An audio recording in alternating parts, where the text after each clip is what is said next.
Саламатсыңарбы балдар. Силер менен биз кезектеги алгачкы онлайн сабагыбызды баштайбыз. Силер менен Оштунун мектеп лицейинин кыргыз тили жана адабияты мугалими Орозбекова Ырыскүл Орозбековна болмокчу. Балдар, сабакка даярсыңарбы? Биз анда кыргыз тили сабагын баштасак, Биз сабакты алгач баштаганда элебиз, балдар. Мурунку сабактарда өтүлгөн темаларыбызды бир аз эске түшүрүп алсак, Балдар, биз мурунку сабакта сүйлөм мүчөлөрү боюнча сөз кылып таанышканбыз. Алар кайсылар? Өзүңөр билгендей эле, алар баяндооч, аныктооч, толуктооч жана бышыктооч болгон. Эми балдар айткылачы, сүйлөм мүчөлөрүн биз экиге бөлдүк эле. Кандай кылып бөлдүк эле? Бир аз ойлонуп көргүлөчү. Анда, балдар, биз сүйлөм мүчөлөрүн баш мүчө жана айкындооч мүчөлөр деп бөлгөнбүз, Баш мүчөлөр баяндооч. Ал эми айкындооч мүчөлөр аныктооч, толуктооч, бышыктооч деп өткөн сабактарда таанышканбыз. Жөнөкөй жана татаал болуп бөлүнөрүн дагы биз абдан жакшы билебиз, балдар. Ал эми баяндооч болсо, жөнөкөй татаал жана ошондой эле этиштик баяндооч жана атооштук баяндооч деп биз бул тууралуу мурунку сабактарда таанышканбыз. Аныктооч, жөнөкөй аныктооч жана татаал аныктооч деп билебиз. Ошону менен бирге толуктооч, анан бышыктооч деген дагы сүйлөм мүчөлөрү бар экенин биз акырындап сабакта түшүнүп келе жатабыз, балдар. Дагы сүйлөм мүчөлөрү боюнча эмнелерди билесиңер буга чейин өтүлгөндөрдү? Анда ошол сүйлөм мүчөлөрүнө улай эле бүгүн силер менен, балдар, толуктоошту өтөт экенбиз. Биз буга чейин баш мүчө баяндоочту өткөн болсок, ал эми айкындооч мүчөлөрдөн аныктоочту өткөн болсок, ошо улай бүгүн силер менен толуктооч боюнча кеп кылат экенбиз. Балдар, анда силер кыргыз тил дептериңерди жана ручкаңарды алып, бүгүнкү сабакка көңүл бурсаңар. Мен айткан тапшырмаларды дептерге жазып, көнүгүүлөрдү жазып, биргеликте чогуу иштесек, балдар. Сабакка даярбызбы? Анда толуктооч деген эмне экен? Толуктооч кыймыл аракеттин эмнеге багытталгандыгын көрсөткөн заттын атын билдирет. Ал барыш, табыш, жатыш жана чыгыш жөндөмөлөрүнүн биринде турат. Толуктооч сүйлөм тизмегинде кимге, эмнеге, кимди, эмнени, ким менен, эмне менен, ким тууралуу, эмне тууралуу жана ким жөнүндө, эмне жөнүндө деген суроолорго жооп берет. Мисалы, Керимахун Анарханга карады. Биз сүйлөмдүн ичинен толуктоочту табабыз. Анарханга карады. Кимге карады? Анарханга карады деген биздин толуктоочтун суроосуна дал келип турган. Бул жерде Анарханга деген сөз толуктоочтук милдетти аткарат экен. Экинчи сүйлөмдө Касым да Асма көпүрө менен басты. Бул жерде силер толуктоочту таап көргүлөчү, балдар. Азаматсыңар. Албетте бул жерде Асма көпүрө менен деген сүйлөм толуктоочтук милдетти аткарды. Мен иштер менен бара алган жокмун. Бул жерде толуктооч кайсы болушу мүмкүн? Бул жерде албетте силер ойлонгондой иштер менен деген сөз толуктоочтук милдетти аткарат экен. Көрдүңөрбү балдар? Анықтамада айтып тұрғандай эле. Иштер менен, асма көпүрө менен жана анарканга деген сөздөр кайсыл жөндөмөлөрдө туруп атат? Анарканга деген бул ошол барыш жөндөмөсүндө туруп атат жана баяндоочко багынып туруп атышат. Карады, басты, бара алган жокмун деген баяндооштор менен айкашып келип жатат. Көрдүңөрбү балдар? Толуктоошторду төмөнкүдөй түрлөргө бөлүштүрөбүз. Алсак, толуктооч маанисине карай. Тике толуктооч, кыйыр толуктооч болуп экиге бөлгөн болсок, ал эми түзүлүшүнө карай жөнөкөй толуктооч жана татаал толуктооч деп экиге бөлөт экенбиз.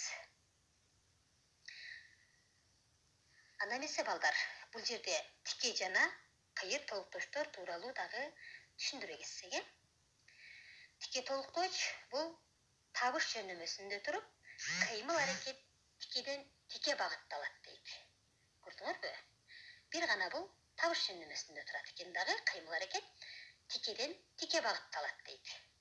Ал эми кыйыр толуктооч бул барыш, жатыш, чыгыш жөндөмөлөрүндө туруп, кыймыл аракет кыйыр түрдө багытталат деп айтылып атат. Көрдүңөрбү балдар?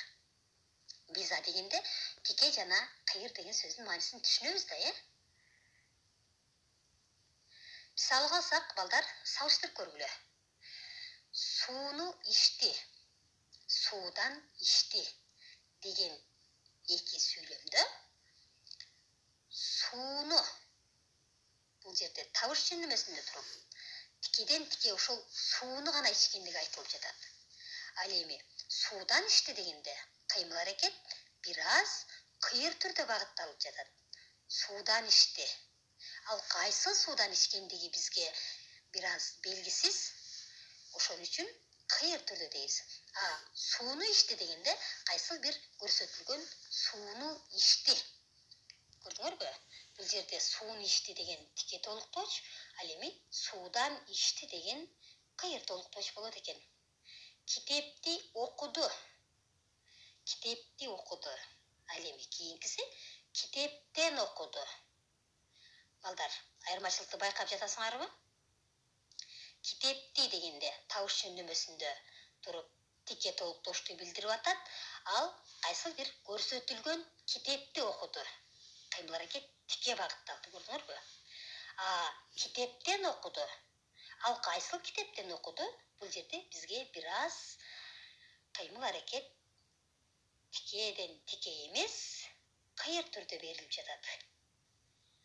Алманы жеди жана алмадан жеди. Көрдүңөрбү балдар? Бул жерде дагы жогорудагы сүйлөмдөрдө эле көрсөтүлгөн алманы жеди. Бул тике толуктооч, алмадан жеди. Бул жарым, жартылай гана кыймыл аракет багытталып жатат. Кыйыр түрдө багытталып жатат. Биз ушундан тике жана кыйыр экендигин айырмалап алсак болот экен. Дагы кошумчалап кетчү нерсе, сүйлөмдө толуктоошту үзүк сызык менен белгилейбиз. Тактап айтканда, толуктооштун милдетин аткарган сөздүн алдын үзүк сызык менен сызып коебуз. Көрдүңөрбү балдар? Биз кашан ичине көрсөтүп койгонбуз. Анда эмесе биз ушул толуктооч боюнча көнүк иштеп көрсөк. Биринчи сүйлөм. Асема сабизди туурап, күрүштү жууду. Балдар, көрүнүп турабы? Толуктооч кайсыл бул жерде? Экинчи сүйлөмдө. Данияр киши менен көп сүйлөшчү эмес. Кана балдар, силер толуктоошторду табабыз. Үчүнчү сүйлөмүз. Директор сөзүн план тууралуу баштады. Көрүнүп турабы балдар? Анда эмесе силер бул сүйлөмдөрдү дептерлерге жазып, толуктооштордун алдын жогоруда көрсөтүлгөндөй үзүк сызык менен белгилейбиз. Балдар, силер таптыңар да, Анда эмесе бул жерде кайсыл сөздөр толуктооштун милдетин аткарды. Сабизди күрүштү, киши менен жана план тууралуу деген сөздөр толуктооштун милдетин аткарды.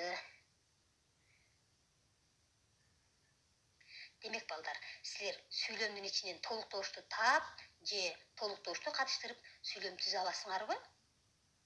Анда эмесе бул тапшырма силер үчүн болсун.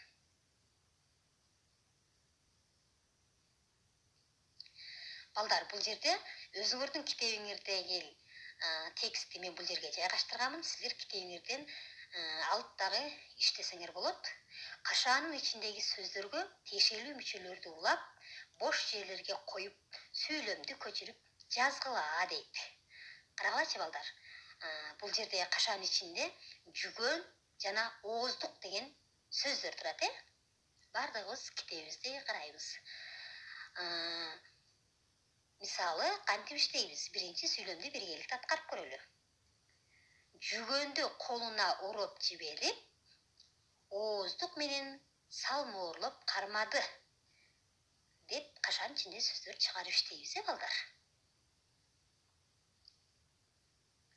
Жана ошондой эле экинчи тапшырмабыз. Бул жерде сүрөт силерге көрүнүп турат. Сүрөткө ат коюп, толуктоошту катыштырып, текст түзгүлө дейт. Көрдүңөрбү, балдар?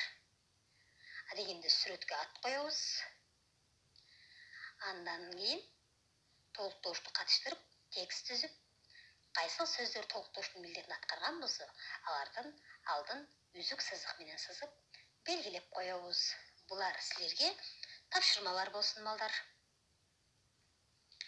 Ал эми бул тапшырмаларды аткаргандан кийин, балдар, биздин социалдык баракчаларыбызга жиберсеңер болот. Facebook Орозбекова Ырыскүл, ал эми WhatsApp номер, ошондой эле Instagram жана Одноклассники баракчаларына кирип, силер тапшырмаларды эжекеңерге жөнөткүлө. Мына балдар, бүттү бүгүн сабагым. Ар бириңди кылдат карап баалаймын. Бул сабактан керектүүнү билсеңер, кийинкиге ийгиликти каалаймын. Кийинки сабакка чейин саламатта болгула.